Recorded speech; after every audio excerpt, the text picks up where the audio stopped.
Welcome back. I'm Phil Spencer, TalkSport writer and disgruntled Middlesbrough fan, reacting to that Derby Day defeat to Sunderland. The trip up the A19 didn't exactly go to plan for Michael Carrick's side, who came away with a 1-0 defeat at the Stadium of Light. Rigg scoring the only goal of the game with an audacious backheel to give Sunderland the 3 points. Rigg is an outstanding talent, someone who I believe is destined for the very, very top of the game. Sunderland did so well to tie him down to a 3-year contract over the summer.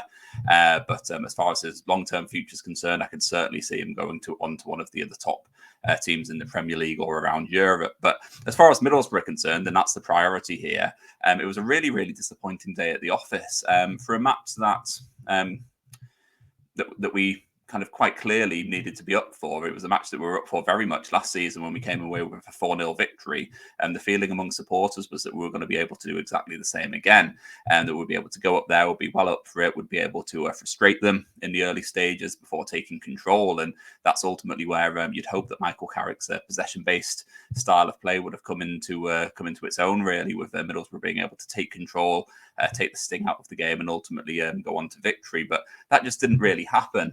It was a game of sort of frustrating lengths as far as Middlesbrough are concerned. There was a lot of possession. Middlesbrough had 63% of the ball during the match at the Stadium of Light, had 11 shots, but only one of them was on target, which is an all too familiar tale.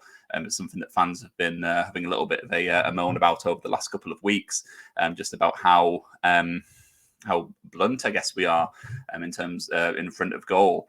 At the moment, we're having a lot of the ball at the moment. We're creating chances, but we're just not able to put the ball into the back of the net, and that's something which is becoming an increasing concern, really, as far as Middlesbrough's promotion hopes are concerned. Obviously, the game got off to a bit of a frustrating start. Sunderland could, for the second year in a row, have been down to 10 men early on. Trey Hume lunged in on Emmanuel Latilaf and picked up just a yellow card for his troubles. It was a reckless challenge, one that he almost certainly should have been sent off for, one which I think a lot of supporters, including Sunderland supporters, from what I've seen on social media, thought he should have been sent off for. But ultimately, he escaped with a yellow, and that meant that Sunderland were able to continue on with 11 men on the pitch, and that meant that they were able to play their natural game plan. You might remember that last year it was kind of a similar sort of tale with Dan Neil. It was a bit of a contentious red card this time last year with him being sent off, but with him going off, it meant that Sunderland were down to 10 men, and it meant that Middlesbrough were really in a good position to simply pick them off. But the season was very, very different. Sunderland were able to keep control of the game and ultimately play the game sort of on their own terms, really. Middlesbrough had a lot of the ball. It meant that Middlesbrough had 63% of possession, which meant that obviously Sunderland had 37% of the ball. But Sunderland never really looked under a huge amount of pressure, you've got to say, throughout.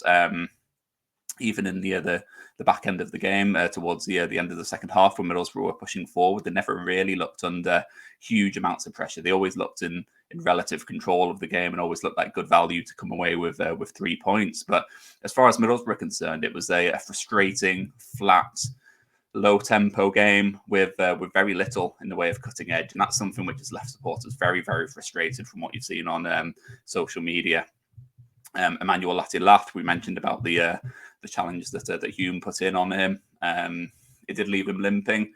Did it potentially have an impact on his performance during the game? Did it mean that he was limping around and not able to put in his full maximum effort? I'm not entirely sure, but fans were left very frustrated by his performance. A few saying that he really just didn't look like he was up for the game whatsoever, which is quite strange for someone like Latilaf. He's someone who is often very high energy and very much leads from the front, but that wasn't the case at the Stadium of Light. The rest of the team, it was just a very mediocre performance, not one that you'd expect on a derby day. Izzy Jones looked reluctant to take on his man down the right flank, which is a criticism which has been aimed at him a little bit over the last couple of weeks, and particularly with Ben Doak breathing down his neck. It's something that Jones is really going to have to take a look at, really, if he's going to be retaining his place in Middlesbrough's starting 11. Doak came on after 60 minutes. Him and Michael Hamilton came onto the pitch and, in my opinion, made a really positive impact on the game. once he came onto the pitch, Stoke was very happy to get on the ball. He played on the right flank alongside Luke Ayling. Was happy to pick up the ball. Would often do his best to get at his fullback against Dennis Serkin. Used his pace to try and get to the byline, and he put a couple of very exciting balls into the box, which Sunderland were able to clear away. A couple of people did notice that he was cutting back a little bit. It gave the ball away a little bit, but ultimately he was a player who came on and had a go. He was trying to make things happen. Things aren't always going to work out, and you are going to give the ball away. But I think it was the fact that you came on and he was willing to have a crack, take a risk with the ball. It was something which we haven't really seen a lot of from Middlesbrough at the Stadium of Light this afternoon or in the last couple of weeks. Really, there's been a lot of very safe football, which is something which has been very frustrating for fans as we desperately crave victories, I guess, as we look to challenge for promotion. So it's all well and good having the ball, but I think for Middlesbrough it's very important that we do add a bit of a cutting edge to our play. We do seem to be lacking in pace, in tempo, in aggression, in ruthlessness in front of goal.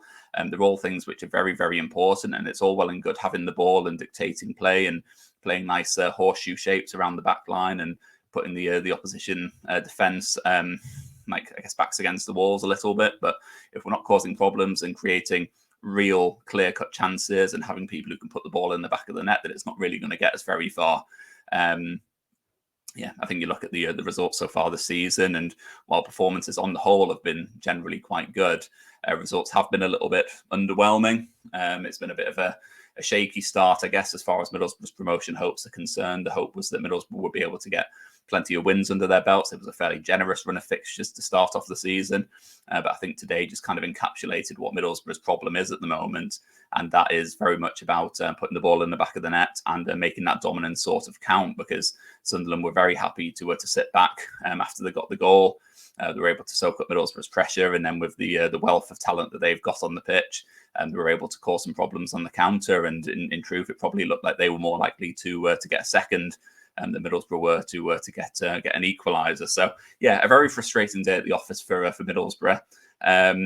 Next up for Boro is Stoke City at the Riverside next week. Our home form hasn't been great so far this season, so it'll be very interesting to see what happens there. But yeah, I think as far as Boro are concerned, they need a reaction, and they need to go against Stoke and hopefully get a victory in the first place. But what we really need is a kind of confidence boosting win as well.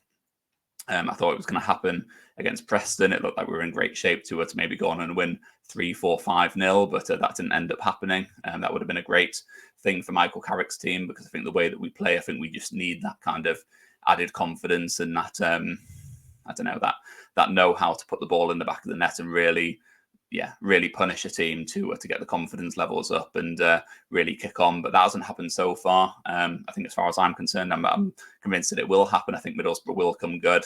I do think we'll be up in and around the promotion race by the end of the season. But yeah, I think a defeat against Sunderland was a frustrating, it was a frustrating game to watch, and one which certainly summed up a frustrating start to the season. So let me know what you think of Middlesbrough's performance against Sunderland. I know that emotions are running high after losing a game like that in the manner that we did. I know it wasn't a heavy defeat, but it was frustrating more than anything, and disappointing, which I think is possibly even worse. So let me know in the comments below what you think of Middlesbrough's performance. And if you are enjoying these videos, please do hit subscribe as well. There's going to be plenty more coming up as well. So up the Borough, and roll on Stoke City.